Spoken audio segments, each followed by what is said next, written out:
शब्दं रतं हितं मया कीर्तं कलिकरं कृत्वा शब्दं रतं हितं मया कीर्तं कलिकरं कृत्वा मिटत तत्रागत परम मोहं भगवान रमणं सर्वत्र थान्यं दृष्ट तोयं अमोघ दर्शनं बसंत साध रसना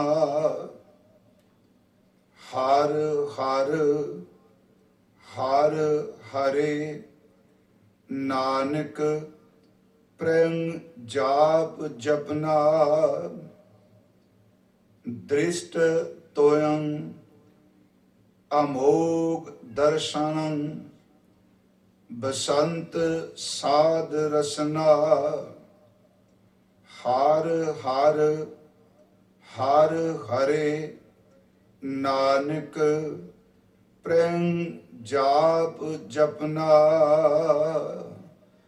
वाहिगुरु जी का खालसा वाहिगुरु जी की फतेह। परम सन्मान योग जुगो जुग अटल ਸਾਹਿਬ ਸ੍ਰੀ ਗੁਰੂ ਗ੍ਰੰਥ ਸਾਹਿਬ ਸੱਚੇ ਪਾਤਸ਼ਾਹ ਮਹਾਰਾਜ ਜੀ ਦੀ ਪਾਵਨ ਪਵਿੱਤਰ ਹਜ਼ੂਰੀ ਅੰਦਰ ਸਤਿਗੁਰਾਂ ਜੀ ਦੀ ਅੰਮ੍ਰਿਤ ਬਾਣੀ ਦਾ ਕੀਰਤਨ ਆਪ ਜੀ ਸਰਵਣ ਕਰ ਰਹੇ ਸੀ। ਅੱਜ ਸ਼ਲੋਕ ਸਾਹਸਕ੍ਰਿਤੀ ਦਾ 8ਵਾਂ ਸ਼ਲੋਕ ਆਪ ਜੀ ਨੇ ਸਰਵਣ ਕੀਤਾ ਹੈ, ਜੋ ਵਿਚਾਰ ਅਧੀਨ ਹੈ। ਆਓ ਜੋ ਕੱਲ ਆਪਾਂ ਵਿਚਾਰ ਰਹੇ ਸਾਂ ਉਸ ਲੜੀ ਨੂੰ ਵੀ ਜੋੜ ਸਕੀਏ ਔਰ ਅੱਜ ਵੀ ਜੋ ਸਤਿਗੁਰਾਂ ਨੇ ਸ਼ਲੋਕ ਵਿਚਾਰ ਲਈ ਬਖਸ਼ਿਸ਼ ਕੀਤਾ ਹੈ ਇਸ ਨੂੰ ਵਿਚਾਰਨ ਦਾ ਯਤਨ ਕਰੀਏ। ਸਤਿਗੁਰੂ ਗੁਰੂ ਅਰਜਨ ਦੇਵ ਜੀ ਮਹਾਰਾਜ ਆਪ ਆਪਣੇ ਸ਼ਬਦ ਦੀ ਕਲਾ ਵਰਤਾਓ। ਸਤਿਗੁਰੂ ਜੀ ਆਪ ਵਿੱਚ ਵਰਤ ਕੇ ਕਥਨ ਔਰ ਸਰੋਤ ਨੂੰ ਰੂਹਾਨੀਅਤ ਦੀ ਦਾਤ ਬਖਸ਼ੋ। ਅਦਬ ਸਹਿਤ ਉਚਾਰਨ ਕਰੋ ਜੀ, ਸਤਨਾਮ ਸ੍ਰੀ ਵਾਹਿਗੁਰੂ ਜੀ। फिर उच्चारण करो जी, सतनाम श्री वाहिगुरु जी। कल ਆਪਾਂ 3 ਸ਼ਲੋਕਾਂ ਦੀ ਵਿਚਾਰ ਕੀਤੀ ਸੀ। ਉਸ ਵਿੱਚ ਪਹਿਲਾ ਜਿਹੜਾ ਬਚਨ ਸੀ 5ਵੇਂ ਸ਼ਲੋਕ ਵਿੱਚ ਸਤਿਗੁਰਾਂ ਨੇ ਪਾਰ ਬ੍ਰਹਮ ਪਰਮੇਸ਼ਵਰ ਵਾਹਿਗੁਰੂ ਜੀ ਦੇ ਜੋ ਗੁਣ ਨੇ ਉਹਨਾਂ ਗੁਣਾਂ ਦਾ ਜ਼ਿਕਰ ਕੀਤਾ ਸੀ। ਸੁਬੰਤ ਤੋਯੰ ਅਚੁਤ ਗੁਣਾਗ੍ਯੰ ਪੂਰਣੰ ਬਹੁਲੋ ਕਿਰਪਾਲਾ ਗੰਭੀਰੰ ਉੱਚੈ ਸਰਬਗ ਅਪਾਰਾ ਪ੍ਰੀਤਿਆ ਪ੍ਰੇਮ ਵਿਸਰਾਮ ਚਰਨ। ਅਰਥ ਆਪਾਂ ਕੱਲ ਕੀਤੇ ਸਨ। ਅਡੋਲ, ਅਬਨਾਸ਼ੀ, ਗੁਣਾਂ ਦੇ ਗਿਆਤੇ, ਸਾਰੀਆਂ ਥਾਵਾਂ ਤੇ ਪਰਿਪੂਰਨ, ਕਿਰਪਾ ਦੇ ਮਿਹਰ ਦੇ ਖਜ਼ਾਨੇ, ਅਤ ਦੇ ਗੰਭੀਰ, ਅਤ ਦੇ ਉੱਚੇ, ਅਤ ਦੇ ਬੇਅੰਤ, ਜਿਨ੍ਹਾਂ ਦਾ ਕੋਈ ਪਾਰਾਵਾਰ ਨਹੀਂ, ਔਰ ਸਰਵੱਗ, ਆਪਣੀ ਸੇਵਾ ਕਰਨ ਵਾਲਿਆਂ ਨੂੰ ਪਿਆਰ ਕਰਨ ਵਾਲੇ, ਜਿਸ ਦਾ ਕੋਈ ਵੀ ਮਾਲਕ ਨਹੀਂ, ਅਨਾਥਾਂ ਦੇ ਨਾਥ ਹੋ। ਤੇ ਹਜ਼ੂਰ ਕਹਿੰਦੇ ਨੇ ਆਪ ਜੀ ਦੀ ਸ਼ਰਨ ਵਿੱਚ ਆਏ ਹਾਂ। ਆਪਾਂ ਇਸ ਸ਼ਲੋਕ ਦੀ ਵਿਚਾਰ ਵਿੱਚ ਇੱਕ ਗੱਲ ਤੇ ਜ਼ੋਰ ਦਿੱਤਾ ਸੀ ਕਿ ਇਸ ਸੰਸਾਰ ਵਿੱਚ ਜਿਸ ਚੀਜ਼ ਨੂੰ ਆਪਾਂ ਰੋਜ਼ ਚੇਤੇ ਕਰਾਂਗੇ ਉਹ ਸਾਡੇ ਮਨ ਤੇ ਵੀ ਅਸਰ ਕਰੇਗੀ ਤੇ ਸਾਡੇ ਤਨ ਤੇ ਵੀ ਅਸਰ ਜ਼ਰੂਰ ਕਰੇਗੀ, ਕਿਉਂਕਿ ਹਰ ਚੀਜ਼ ਦੀ ਆਪਣੀ ਤਸੀਰ ਹੁੰਦੀ ਹੈ।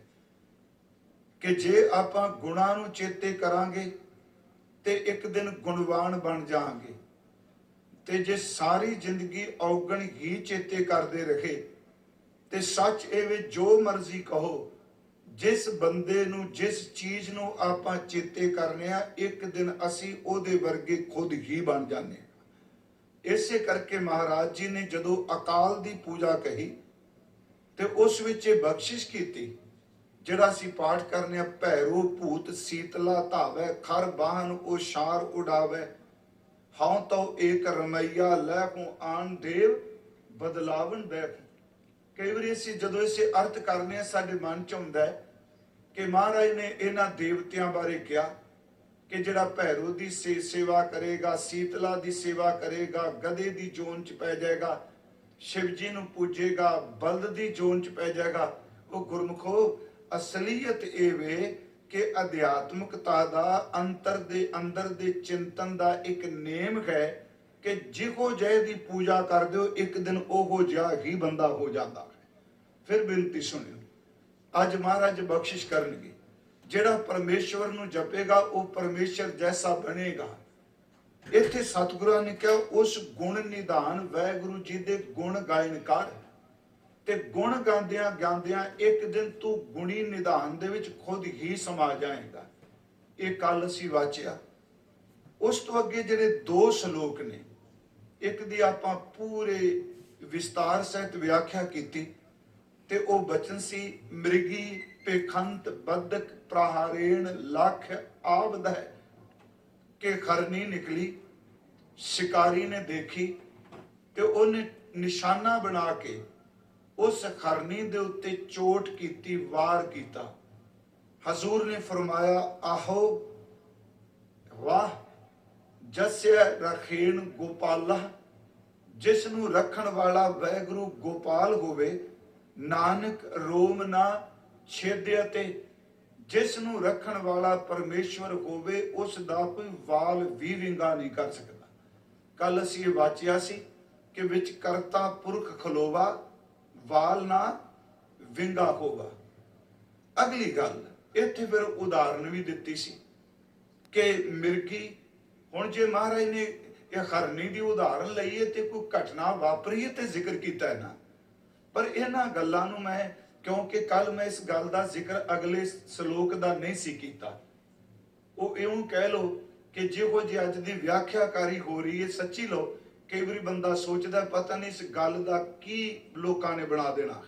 ਪਰ ਮੈਂ ਅੱਜ ਇਸ ਸੰਬੰਧੀ ਜ਼ਰੂਰ ਡਿਟੇਲ ਨਾਲ ਗੱਲ ਕਰਨੀ ਚਾਹਾਂਗਾ ਕਿ ਮਿਰਗੀ ਵਾਲੀ ਘਟਨਾ ਜਿਹੜੀ ਹੈ, ਖਰਨੀ ਵਾਲੀ ਤੇ ਪੜੀ, ਇੱਕ ਪਾਸੇ ਅੱਗ, ਇੱਕ ਪਾਸੇ ਕੁੱਤਾ, ਇੱਕ ਪਾਸੇ ਸ਼ਿਕਾਰੀ, ਇੱਕ ਪਾਸੇ ਜਾਲ, ਤੇ ਗੁਰੂ ਸਾਹਿਬ ਕਹਿੰਦੇ ਵਾਹਿਗੁਰੂ ਤੂੰ ਰੱਖਣ ਵਾਲਾ ਹੈ। ਤੇ ਅਰਜ਼ ਕੀਤੀ ਸੀ ਮੈਂ ਕਿ ਹਵਾ ਚੱਲੀ ਤੇ ਜਾਲ ਉੱਡ ਕੇ ਅੱਗ ਵਿੱਚ ਪਿਆ ਤੇ ਜਾਲ ਸੜ ਗਿਆ, ਬੱਦਲ ਵਰਸਿਆ ਤੇ ਅੱਗ ਬੁਝ ਗਈ।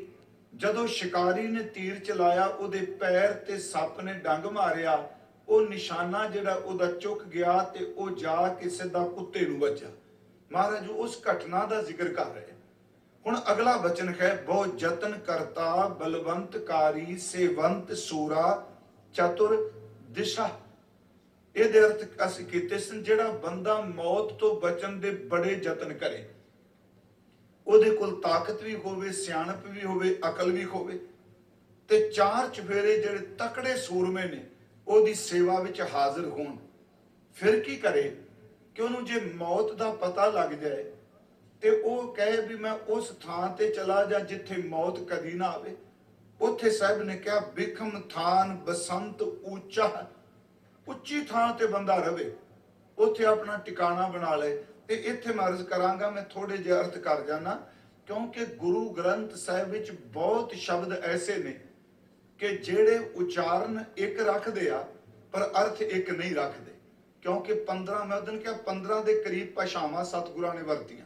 ਮੈਂ ਕਰੀਬ ਉਦੋਂ ਤਾਂ ਕਿਹਾ ਸੀ ਕਿਉਂਕਿ ਜੇ ਸਮਝੀਏ ਨਾ ਵੀ ਆਹ ਕੰਮ ਹੋ ਗਿਆ ਗੁਰੂ ਗ੍ਰੰਥ ਸਾਹਿਬ ਤੇ ਹੁਣ ਸਭ ਕੁਝ ਹੋ ਗਿਆ, ਨਹੀਂ ਪਿਆਰਿਓ, ਇਹ ਰਹਿੰਦੀ ਦੁਨੀਆ ਤੱਕ ਬੰਦਾ ਟੁੱਬੀਆਂ ਮਾਰਦਾ ਰਹੇ, ਇਹਦੇ ਵਿੱਚੋਂ ਨਿਤ ਨਵਾਂ ਹੀ ਕੁਝ ਖਜ਼ਾਨਾ ਲੱਭਣਾ। ਤੇ ਇਹ ਬੰਦੇ ਦੀ ਬਿਰਤੀ ਉਹਨੇ ਲੱਭਣਾ ਕੀ? ਜੇ ਈਰਖਾ ਦੀਨ ਗਏ ਤੇ ਪ੍ਰਮਾਣ ਉਹ ਜੇ ਇਕੱਠੇ ਕਰ ਲੇਗਾ, ਖਿਮਾ ਕਰਿਓ ਸਾਡਾ ਸੁਭਾਅ, ਜੇ ਸੰਤ ਸੇਵੀਏ ਤੇ ਪ੍ਰਮਾਣੂ ਇਕੱਠੇ ਕਰ ਲੇਗਾ, ਤੇ ਨਿੰਦਕ ਹੈ ਤੇ ਉਹ ਆਪਣੇ ਢੰਗ ਨਾਲ। ਮਹਾਰਾਜ ਨੇ ਬਾਣੀ ਵਿੱਚ ਕਿਹਾ ਤੈਸੇ ਗੁਰਬਾਣੀ ਵੀ ਕੇ ਸਕਲ ਪਦਾਰਥ ਹੈ, ਜੋਈ ਜੋਈ ਖੋਜੈ ਸੋਈ ਸੋਈ ਨੇਪ ਜਾਵੀ। ਜੋ ਕੁਝ ਬੰਦਾ ਖੋਜੇਗਾ ਪਿਆਰਿਓ ਉਹ ਕੋਈ ਲੱਭ ਜਾਣਾ। ਇਸੇ ਖੋਜ ਵਿੱਚ ਅਨਮਤ ਲੋਕ ਵਾਲੇ ਵੀ ਆਪਣੀਆਂ ਰੋਟੀਆਂ ਸੇਕਦੇ ਪਏ ਆ। ਯਾਦ ਰੱਖੋ, ਖੋਜ ਦਾ ਮਤਲਬ ਉਹ ਸ਼ਬਦ ਵਿੱਚੋਂ ਕੱਢ ਲੈਂਦੇ ਆ। ਤੇ ਜਿਸ ਬੰਦੇ ਨੇ ਗੁਰਬਾਣੀ ਨਹੀਂ ਪੜ੍ਹੀ, ਗੁਰਮਤਿ ਦੀ ਫਿਲਾਸਫੀ ਤੋਂ ਜਾਣੂ ਨਹੀਂ, ਉਹ ਬੰਦਾ, ਉਹਨੂੰ ਪਤਾ ਹੈ ਵੀ ਇਹ ਬੰਦਾ ਬਹੁਤ ਸ਼ਰਧਾ ਵਾਲਾ ਹੈ, ਗੁਰੂ ਗ੍ਰੰਥ ਸਾਹਿਬ ਨੂੰ ਮੰਨਦਾ ਹੈ, ਉਹ ਨਾਲ ਹੀ ਅੱਗੋਂ ਕਹਿ ਦਿੰਦਾ ਹੈ ਕਿ ਜੋ ਕੁਝ ਅਸੀਂ ਕਹਿੰਦੇ ਪਏ ਇਹੀ ਤਾਂ ਗੁਰੂ ਗ੍ਰੰਥ ਸਾਹਿਬ 'ਚ ਲਿਖਿਆ ਹੈ। ਜਿਹਦਾ ਜ਼ਿਕਰ ਇੱਕ ਵਾਰ ਦਾਸ ਨੇ ਕੀਤਾ ਸੀ ਪ੍ਰੋਫੈਸਰ ਸਾਹਿਬ ਸਿੰਘ ਦੇ ਵੇਲੇ। ਇਹ ਬੜੀ ਗੱਲ ਪ੍ਰਚਲਿਤ ਸੀ ਕਾਦੀਆਂ ਦੀ, ਤੇ ਉਹਨਾਂ ਨੇ ਜਪਜੀ ਸਾਹਿਬ ਦੇ ਟੀਕੇ ਵਿੱਚ ਲਿਖਿਆ ਵਕਤ ਨਾ ਪਾਇਓ ਕਾਦੀਆਂ, ਕਿ ਉੱਥੇ ਥੱਲੇ ਉਹਨਾਂ ਨੋਟ ਦਿੱਤਾ ਦਰਪਣ ਵਿੱਚ ਕਿ ਕਾਦੀਆਂ ਵਾਲੇ ਕਾਦੀਆਨੀ ਜਿਹੜੇ ਨੇ ਉਹ ਕਹਿੰਦੇ ਪਏ ਨੇ, ਉਹ ਅਰਥ ਕਰਦੇ ਸਨ ਕਿ ਗੁਰੂ ਨਾਨਕ ਸਾਹਿਬ ਕਹਿ ਕੇ ਗਏ ਵੀ ਜਿਹੜੇ ਕਾਦੀਆਂ ਵਾਲੇ ਮੁਸਲਮਾਨ ਨੇ ਨਾ, ਇਹਨਾਂ ਨਾਲ ਨਹੀਂ ਲੜਨਾ। ਮੇਰੀ ਬੇਨਤੀ ਹੈ ਨਾ ਵਕਤ ਨਾ ਪਾਓ, ਨਾ ਬਕਾਇਦਾ ਨੋਟ ਦਿੱਤਾ ਹੈ। ਹੁਣ ਜਿਵੇਂ ਸੰਤ ਸਾਜਨ ਭਏ ਸਰਸੇ, ਉਹ ਬੰਦਾ ਸਮਝਦਾ ਵੀ ਇਹ ਤੇ ਮਹਾਰਾਜ ਕਹਿ ਗਏ ਸੰਤ ਸਰਸੀ ਰਹਿੰਦੇ। ਪਰ ਜੇ ਆਪਾਂ ਇਹਦੇ ਅਰਥ ਕਰਾਂਗੇ, ਕਿਉਂਕਿ ਕਈ ਵਾਰੀ ਕਾਵ ਨੂੰ ਪੂਰਾ ਕਰਨ ਲਈ ਤੁਹਾਨੂੰ ਉਚਾਰਨ ਉਸ ਤਰ੍ਹਾਂ ਰੱਖਣਾ ਪੈਂਦਾ ਹੈ। ਹੁਣ ਜੇ ਮੈਨੂੰ ਕਹੇ ਵੀ ਇਹਦੇ ਅਰਥ ਕਰੋ ਸੰਤ ਸਾਜਨ ਭੈ ਸਰਸੇ, ਮੈਂ ਫਿਰ ਬੇਨਤੀ ਕੀਤੀ ਮੈਂ ਤੋਲ ਨੂੰ ਪੂਰਾ ਕਰਨ ਲਈ ਸਰਸੇ ਬੋਲ ਦਿਆਂਗਾ, ਪਰ ਉਂਝ ਜਦੋਂ ਅਰਥ ਕਰਾਂਗਾ ਤੇ ਪਾਠ ਇਹਦਾ ਮੈਂ ਇਹ ਕਰਾਂਗਾ ਸਰਸੇ। ਫਿਰ ਯਾਦ ਰੱਖੋ ਸਰ ਸੇ ਇਹ ਨਹੀਂ, ਸਰਸੇ ਰਸ ਸਹਿਤ। ਫਿਰ ਬੇਨਤੀ ਕਰ ਸਰਸੇ ਰਸ ਸਹਿਤ, ਜੇ ਕਰਾਂਗੇ ਸਰਸੇ ਫਿਰ ਬੇਨਤੀ, ਉਹ ਫਿਰ ਸ਼ਹਿਰ ਬਣ ਗਿਆ। ਇਹ ਜਿਵੇਂ ਸਾਵਨ ਸਰਸੀ ਕਾਮਣੀ ਹੈ, ਤੇ ਆਪਾਂ ਜੇ ਅਰਥ ਕਰਾਂਗੇ ਸਾਵਨ ਸਰਸੀ ਰਸ ਸਹਿਤ, ਸਿੱਧੇ ਅਰਥ ਸਰ ਸੇ ਤੇ ਸਰਸੇ ਫਰਕ ਹੋ ਗਿਆ ਨਾ ਜੀ। ਰਸੇ ਪਿੱਛੇ ਆ ਗਿਆ, ਸੱਸਾ ਅਗੇਤਰ ਆ ਗਿਆ। ਅਰਥ ਕਰਦੇ ਆ ਸਰਸੇ ਦਾ ਅਰਥ ਕਰਾਂਗੇ ਰਸ ਸਹਿਤ। ਉਂਝ ਪੁਰਾਣੇ ਸੱਜਣ ਸਰਸੇ ਪਾਠ ਕਰਦੇ ਸਨ, ਉਹਦੇ ਵਿੱਚ ਅਰਥ ਰਸ ਸਮੇਤ ਹੀ ਸਨ। ਖੈਰ ਮੈਂ ਜਿਹੜੀ ਬੇਨਤੀ ਆਪ ਨੂੰ ਕਰਨ ਲੱਗਾ ਕਿ ਇਸ ਵਿੱਚ ਮਹਾਰਾਜ ਜੀ ਨੇ ਜਿਹੜੀ ਇਹ ਕਿਰਪਾ ਕੀਤੀ। ਹੁਣ ਸ਼ਬਦ ਆਇਆ ਬਸੰਤ। ਬਸੰਤ ਦਾ ਅਰਥ ਇੱਥੇ ਵਸਣਾ ਹੈ, ਤੇ ਉਂਝ ਗੁਰੂ ਗ੍ਰੰਥ ਸਾਹਿਬ ਦੇ ਵਿੱਚ ਬਸੰਤ ਰੁੱਤ ਵੀ ਆਇਆ ਤੇ ਬਸੰਤ ਰਾਗ ਵੀ ਆਇਆ। ਸ਼ਬਦ ਤਾਂ ਬਸੰਤ ਹੀ ਹੈ ਨਾ। ਬਸੰਤ ਮਹੱਲਾ ਪੰਜਵਾਂ ਪੜਾਂਗੇ, ਨਾਨਕ ਤਿਨਾ ਬਸੰਤ ਹੈ ਜਿਨ ਘਰ ਵਸਿਆ, ਕੰਤ ਉਥੇ ਰੁੱਤ ਬਣ ਜਾਏਗੀ। ਤੇ ਜਦੋਂ ਅਸੀਂ ਆਪਾਂ ਪੜ੍ਹਦੇ ਹਾਂ ਜੀ ਇਹ ਪਾਠ ਜੈਤ ਸ੍ਰੀ ਕੀ ਵਾਰ ਪੜ੍ਹਨੇ, ਉਹਦੇ ਵਿੱਚ ਇੱਕ ਪੌੜੀ ਆਉਂਦੀ ਹੈ ਬਸੰਤ ਸਵਰਗ ਲੋਕਾ ਹੈ ਜਿਤ ਤੇ ਪ੍ਰਿਥਵੀ ਨਵ ਖੰਡ ਨੇ। ਇਹ ਜੈਤ ਸ੍ਰੀ ਕੀ ਵਾਰ, ਉਹ ਸ਼ਾਇਦ ਮੈਂ ਆਪ ਜੀ ਨੂੰ ਇੱਥੇ ਅਰਜ਼ ਕੀਤੀ ਸੀ, ਜਦੋਂ ਇਹ ਵਾਰ ਹੁੰਦੀ ਹੈ ਨਾ, ਆਦ ਪੂਰਨ ਮੱਧ ਪੂਰਨ ਅੰਤ ਪੂਰਨ ਪਰਮੇਸ਼ਵਰ ਹੈ। ਇਸ ਵਿੱਚ ਇੱਕ ਤਾਂ ਕੋਈ ਸਰੂਪਾਂ ਦੇ ਮੈਂ ਦਰਸ਼ਨ ਕੀਤੇ ਆ ਜੀ, ਸੱਚ ਇੱਕ ਸਰੂਪ ਮੈਂ ਅਮਰੀਕਾ 'ਚ ਹੀ ਦਰਸ਼ਨ ਕਰਕੇ ਆਉਣ, ਹੱਥ ਲਿਖਤ ਸਰੂਪ ਹੈ। ਉਸ ਦੇ ਬਿਲਕੁਲ ਮੱਧ ਦੇ ਵਿੱਚ ਇਹ ਅੰਗ ਤੋਂ ਵਾਰ ਸ਼ੁਰੂ ਹੁੰਦੀ ਹੈ, ਆਦ ਪੂਰਨ ਮੱਧ ਪੂਰਨ ਅੰਤ ਪੂਰਨ ਪਰਮੇਸ਼ਰ ਹੱਥ ਲਿਖਤ ਸਰੂਪ ਹੈ। ਉੱਥੇ ਹੁਣ ਜਦੋਂ ਬਸੰਤ ਸਵਰਗ ਲੋਕਾ ਹੈ, ਉਹਦਾ ਅਰਥ ਹੋ ਗਿਆ ਵਸਦਾ ਹੈ। ਇੱਥੇ ਜਿਹੜਾ ਸ਼ਬਦ ਆਇਆ ਹੈ ਬਿਖਮ ਥਾਨ ਬਸੰਤ ਉੱਚਾ, ਉੱਚੀ ਥਾਂ ਤੇ ਬੰਦਾ ਵਸਦਾ ਹੈ। ਤੇ ਮਹਾਰਾਜ ਕਹਿੰਦੇ ਨੇ ਨਾ ਸਿਮਰੰਤ ਮਰਣੰ ਕਦਾਂਚਹ, ਕਦੀ ਮੌਤ ਨੂੰ ਚੇਤੇ ਨਹੀਂ ਕਰਦਾ। ਪਰ ਗੁਰੂ ਸਾਹਿਬ ਕਹਿੰਦੇ ਹੋਵੰਤ ਆਗਿਆ ਭਗਵਾਨ ਪੁਰਖਾ, ਨਾਨਕ ਕੀਤੀ ਸਾਸ ਅਕਰਖ ਤੇ। ਜਦੋਂ ਰੱਬ ਦੀ ਆਗਿਆ ਹੋਵੇ ਤੇ ਜਿੰਨਾ ਮਰਜੀ ਉੱਚੇ ਬੰਦਾ ਵਸੇਬਾ ਬਣਾ ਲੈ, ਇੱਕ ਕੀੜੀ ਲੜ ਕੇ ਵੀ ਉਹਦਾ ਖਾਤਮਾ ਕਰ ਜਾਂਦੀ, ਰੱਬ ਦੀ ਆਗਿਆ ਆ ਜਾਏ ਤਾਂ। ਇੱਥੇ ਮੈਂ ਥੋੜੀ ਜੀ ਬੇਨਤੀ ਕਰਨੀ ਹੈ, ਕਿਉਂਕਿ ਜਿਹੜੇ ਸੰਪਰਦਾਈ ਅਰਥ ਨੇ, ਵੇਖੋ ਮੈਂ ਐਵੇਂ ਕਿਸੇ ਦੇ ਅਰਥਾਂ ਨੂੰ ਭੰਡੀਏ ਨਾ, ਜਿੰਨੀ ਕੋਈ ਖੋਜ ਕਰ ਸਕਿਆ ਉਹਨਾਂ ਯਤਨ ਕੀਤਾ। ਤੇ ਅਗਾਮੀ ਜੇ ਜੋ ਖੋਜ ਆਪਾਂ ਕਰਾਂਗੇ, ਤੇ ਖੋਜ ਦਾ ਮਤਲਬ ਇੱਕ ਹੈ ਬੌਧਿਕ ਤਲ ਤੇ, ਇੱਕ ਹੈ ਸੁਰਤ ਨੂੰ ਸ਼ਬਦ ਵਿੱਚ ਜੋੜ ਕੇ ਤੇ ਨਾਮ ਦੀ ਕਮਾਈ ਕਰਕੇ, ਕਿਉਂਕਿ ਸਿਮਰਨ ਦੀ ਕਮਾਈ ਨਾਲ ਜਿਹੜੇ ਅਰਥ ਨਿਕਲਨੇ ਨੇ ਉਹ ਵੱਖਰੀ ਜੀ ਗੱਲ ਹੈ, ਅਨੁਭਵੀ ਅਰਥ ਨੇ। ਹੁਣ ਇੱਥੇ ਇੱਕ ਘਟਨਾ ਦਾ ਜ਼ਿਕਰ ਕੀਤਾ ਜਾਂਦਾ ਹੈ ਕਿ ਬਹੁਤ ਯਤਨ ਕਰਤਾ, ਜਿਵੇਂ ਹਿਰਨੀ ਦਾ ਕੀਤਾ ਹੈ। ਗੁਰੂ ਗ੍ਰੰਥ ਸਾਹਿਬ ਵਿੱਚ ਉਸ ਦਾ ਜ਼ਿਕਰ ਆਇਆ, ਜਿਹਦੀ ਘਟਨਾ ਦਾ ਮੈਂ ਜ਼ਿਕਰ ਕਰਨ ਲੱਗਾ, ਉਹਨਾਂ ਦਾ ਨਾਮ ਆਇਆ ਹੈ। ਭੱਟਾਂ ਨੇ ਉਹਨਾਂ ਦਾ ਜ਼ਿਕਰ ਕੀਤਾ ਹੈ।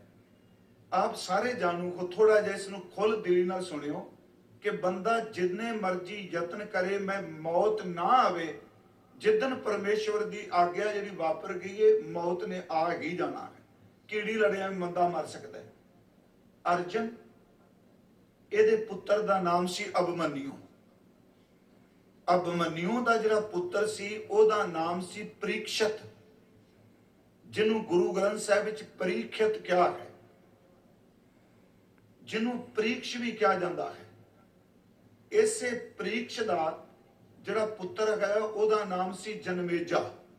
ਅਰਜਨ ਦਾ ਅਭਿਮਨਯੂ, ਅਭਿਮਨਯੂ ਦਾ ਪ੍ਰੀਖਸ਼, ਉਸ ਤੋਂ ਬਾਅਦ ਉਹਦਾ ਬੇਟਾ ਹੋਇਆ ਜਨਮੇਜਾ। ਇਹ ਨਾਮ ਅੰਤਰ ਹੈ ਥੋੜਾ ਜਿਹਾ। ਉਹਦੇ ਬਾਰੇ ਕਿਹਾ ਜਾਂਦਾ ਹੈ ਵੀ ਜਦੋਂ ਅਭਿਮਨਯੂ ਲੜ ਰਿਹਾ ਸੀ ਨਾ, ਤੇ ਜਿਹੜਾ ਅਸ਼ਵਾਥਾਮਾ ਹੈ, ਐਸ ਪ੍ਰੀਖਤ ਦੀ ਜਿਹੜੀ ਮਾਂ ਸੀ ਉਹਦਾ ਨਾਮ ਸੀ ਉਤਰਾ। ਇਹ ਮਾਂ ਦੇ ਗਰਭ ਵਿੱਚ ਸੀ। ਕਹਿੰਦੇ ਅਸ਼ਵਾਥਾਮਾ ਨੇ ਇਹੋ ਜਿਹਾ ਬ੍ਰਹਮ ਸ਼ਸਤਰ ਚਲਾਇਆ, ਇਹਨੂੰ ਮਾਂ ਦੇ ਗਰਭ ਵਿੱਚ ਹੀ ਸਾੜ ਦਿੱਤਾ। ਫਿਰ ਬੇਨਤੀ ਸੁਣੋ, ਮੈਂ ਕਿਹਾ ਧੀਰਜ ਨਾਲ ਸੁਣਿਓ, ਕਿਉਂਕਿ ਆਪਾਂ ਇਹਨਾਂ ਚੀਜ਼ਾਂ ਨੂੰ ਅੱਜ ਸੁਣਨ ਨੂੰ ਤਿਆਰ ਨਹੀਂ ਹੈਗੇ। ਉਹ ਤਵਾਰੀ ਕਹਿੰਦੀ ਹੈ ਵੀ ਉਹਨੇ ਗਰਭ ਵਿੱਚ ਛੀਣ ਕਰਨ ਲੱਗਾ ਤੇ ਕ੍ਰਿਸ਼ਨ ਜੀ ਨੇ ਉਹਨੂੰ ਜੀ ਦਾਨ ਦੇ ਦਿੱਤਾ। ਭਗਵਾਨ ਕ੍ਰਿਸ਼ਨ ਜੀ ਨੇ ਜੀ ਦਾਨ ਦੇ ਦਿੱਤਾ, ਇਹਦਾ ਜਨਮ ਹੋਇਆ। ਹੁਣ ਉਸ ਤੋਂ ਬਾਅਦ ਕੀ ਹੋਇਆ ਕਿ ਜਦੋਂ ਪਾਂਡਵ ਜਿਹੜੇ ਨੇ ਦ੍ਰੋਪਦੀ ਸਮੇਤ ਸਭ ਕੁਝ ਰਾਜ ਭਾਗ ਤਿਆਗ ਕੇ ਇਹ ਚਲੇ ਗਏ ਤਪ ਕਰਨ ਵਾਸਤੇ, ਤੇ ਆਪਣੇ ਤੋਂ ਬਾਅਦ ਜਿਹਨੂੰ ਹਸਤਨਾਪੁਰ ਦਾ ਰਾਜ ਦੇ ਕੇ ਗਏ ਉਹ ਪ੍ਰੀਸ਼ਤ ਸੀ। ਪ੍ਰੀਖਿਤ ਜਿਹਨੂੰ ਮਹਾਰਾਜ ਨੇ ਬਾਣੀ ਚ ਕਿਹਾ ਹੈ ਜੀ, ਇਹ ਰਾਜਾ ਬਣ ਗਿਆ। ਇਹ ਜਦੋਂ ਰਾਜਾ ਬਣਿਆ ਤੇ ਇੱਕ ਦਿਨ ਜੰਗਲ ਵਿੱਚ ਸ਼ਿਕਾਰ ਖੇਡਣ ਗਿਆ। ਹੁਣ ਇਸ ਘਟਨਾ ਦਾ ਜ਼ਿਕਰ ਸਾਡੇ ਜਿੰਨੇ ਵੀ ਸਿੱਖ ਕੋਸ਼ਕਾਰ ਨੇ, ਵਾਹਿਗੁਰੂ ਜੀ, ਉਹਨਾਂ ਨੇ ਇਸ ਘਟਨਾ ਦਾ ਸਭ ਨੇ ਜ਼ਿਕਰ ਕੀਤਾ। ਮੈਂ ਤਾਂ ਬੇਨਤੀ ਕੀਤੀ ਵੀ ਗੁਰੂ ਗ੍ਰੰਥ ਸਾਹਿਬ ਚ, ਹਾਂ, ਜੇ ਕਿਸੇ ਨੂੰ ਇਹ ਸ਼ੌਂਕ ਹੈ ਵੀ ਜਿੰਨੇ ਗੁਰੂ ਗ੍ਰੰਥ ਸਾਹਿਬ ਚ ਨਾਂ ਆਏ ਨੇ ਇਹ ਕੌਣ ਨੇ, ਉਹ ਇੱਕ ਕਿਤਾਬ ਜ਼ਰੂਰ ਪੜ੍ਹਿਓ। ਮੇਰਾ ਖਿਆਲ ਮਾਸਟਰ ਮਹਿਤਾਬ ਸਿੰਘ ਦੀ ਇਹ ਗੁਰੂ ਗ੍ਰੰਥ ਸਾਹਿਬ ਚ ਆਏ ਨਾਵਾਂ ਤੇ ਥਾਵਾਂ ਦਾ ਕੋਸ਼, ਛੋਟੀ ਜੀ ਕਿਤਾਬ ਹੈ। ਤੇ ਮੇਰਾ ਖਿਆਲ ਜੇ ਕੋਈ ਪੜ੍ਹੇਗਾ, ਜਿਹੜਾ ਸਹਿਜ ਪਾਠ ਕਰਨ ਵਾਲਾ, ਉਹਨੂੰ ਸਮਝ ਲੱਗ ਜਾਣੀ ਹੈ ਵੀ ਨਾਵਾਂ ਥਾਵਾਂ ਜਿਹੜੇ ਨਾਂ ਆਏ ਨੇ, ਥਾਂ ਆਏ ਨੇ, ਇਹ ਕੌਣ ਸਨ। ਹੁਣ ਮਹਾਰਾਜ ਨੇ, ਭੱਟਾ ਨੇ ਤਾਂ ਇੱਥੋਂ ਤੱਕ ਹੈ ਕਿ ਜਿਹੜਾ ਪ੍ਰੀਖਿਅਤ ਹੈ ਇਹ ਧੰਨ ਗੁਰੂ ਨਾਨਕ ਸਾਹਿਬ ਦਾ ਜਸ ਗਾਉਂਦਾ। ਸੁਖ ਦਿਓ ਪ੍ਰੀਖਿਅਤ ਗੁਣ ਰਵੈ, ਗੋਤਮ ਰਿਖ ਜਸ ਗਾਇਓ। ਵਾਹ ਵਾਹ, ਕਮਾਲ ਕਰ ਦਿੱਤੀ। ਕਿੱਡੀ ਵੱਡੀ ਗੁਰ ਪਰਮੇਸ਼ਵਰ ਦੀ ਜਿੰਨੀ ਗੱਲ ਭੱਟਾ ਨੇ ਕੀਤੀ, ਉਹ ਕਹਿਣ ਲੱਗੇ, ਉਹ ਭਾਈ ਸੱਜਣੋ, ਇੱਥੇ ਤਾਂ ਸੱਚ ਐਵੇਂ ਪ੍ਰੀਖਿਅਤ ਵਰਗੇ ਜਿਹੜੇ ਨੇ ਉਹ ਵੀ ਮੇਰੇ ਧੰਨ ਗੁਰੂ ਨਾਨਕ ਸਾਹਿਬ ਦਾ ਜਸ ਗਾਉਂਦੇ ਆ, ਤੇ ਸਾਡੇ ਵਰਗਾ ਕਹੇਗਾ ਗੁਰੂ ਨਾਨਕ ਸਾਹਿਬ ਤੇ 1469 ਨੂੰ ਆਏ। ਤੇ ਇਹ ਬੜੀ ਪੁਰਾਤਨ ਗੱਲ। ਗੁਰੂ ਨਾਨਕ ਸਾਹਿਬ ਦੀ ਇਉਂ ਕਹੋ ਵੀ ਭੱਟਾਂ ਦੇ ਸਵਈਆਂ ਦੇ ਅਰਥ ਕਰਨ ਲੱਗਿਆ ਗੁਰ ਪਰਮੇਸ਼ਰ ਜਾਣ ਤੋਂ ਬਿਨਾ ਅਰਥ ਨਹੀਂ ਹੋ ਸਕਣੇ। ਮੈਨੂੰ ਥੋੜੀ ਜੀ ਬੇਨਤੀ ਹੋਰ ਕਰਨਾ, ਹਾਲਾਂਕਿ ਗਿਆਨੀ ਆਪਣੇ ਗੁਰਦਿੱਤ ਸਿੰਘ ਹੋਣਾ ਨੇ ਭੱਟਾਂ ਬਾਰੇ, ਚਲੋ ਮੈਂ ਇਹ ਨਹੀਂ ਕਿ ਬੈਠੇ ਨੇ ਗੁਰਮੁਖ ਪਿਆਰੇ ਸਾਰੇ, ਤੁਸੀਂ ਮੈਂ ਕੋਈ ਲਿਟਰੇਚਰ ਦਾ ਜ਼ਿਕਰ ਕਰਨਾ, ਮੈਂ ਤੁਹਾਨੂੰ ਫਿਰ ਵੀ ਕਹਾਂਗਾ ਪੜ੍ਹਨਾ ਚਾਹੀਦਾ ਹੈ, ਪਰ ਪੜ੍ਹਨ ਤੋਂ ਅੱਗੇ ਵੀ ਇਹ ਵੇ ਕਿ ਗੁਰੂ ਕੀ ਬਾਣੀ ਦੇ ਅਭਿਆਸ ਤੇ ਸਿਮਰਨ ਕਰਨਾ ਬਹੁਤ ਜ਼ਰੂਰੀ ਹੈ। ਇਕੱਲਾ ਗਿਆਨ ਜਿਹੜਾ ਨਾ ਬੰਦੇ ਨੂੰ ਹੰਕਾਰੀ ਬਣਾ ਦਿੰਦਾ ਹੈ। ਸੱਚੀ ਜੇ ਜਿਹੜੇ ਜ਼ਿਆਦਾ ਗਿਆਨੀ ਬਣ ਜਾਂਦੇ ਨਾ, ਬਖਸ਼ ਦਿਆ ਜੀ, ਫਿਰ ਉਹ ਨਵੀਆਂ ਥਿਊਰੀਆਂ ਧਰਮ ਦੀਆਂ ਕਰਨ ਲੱਗ ਪੈਂਦੇ ਨੇ। ਧਰਮ ਇਸ ਤਰ੍ਹਾਂ ਨਹੀਂ, ਧਰਮ ਇਸ ਤਰ੍ਹਾਂ ਨਹੀਂ। ਆ ਗੁਰੂ ਨਾਨਕ ਸਾਹਿਬ, ਗੁਰੂ ਹਰਗੋਬਿੰਦ ਸਾਹਿਬ ਨੂੰ ਪੁੱਛਿਆ ਸੀ ਕਿ ਮਹਾਰਾਜ ਕਰਮ, ਗਿਆਨ ਤੇ ਉਪਾਸਨਾ ਜਿਹੜਾ ਕਿਹਾ ਜਾਂਦਾ ਹੈ, ਹਜ਼ੂਰ ਨੇ ਕਿਹਾ ਵੀ ਇਕੱਲਾ ਗਿਆਨ, ਸਿਰਫ ਬੁੱਧ ਗਿਆਨ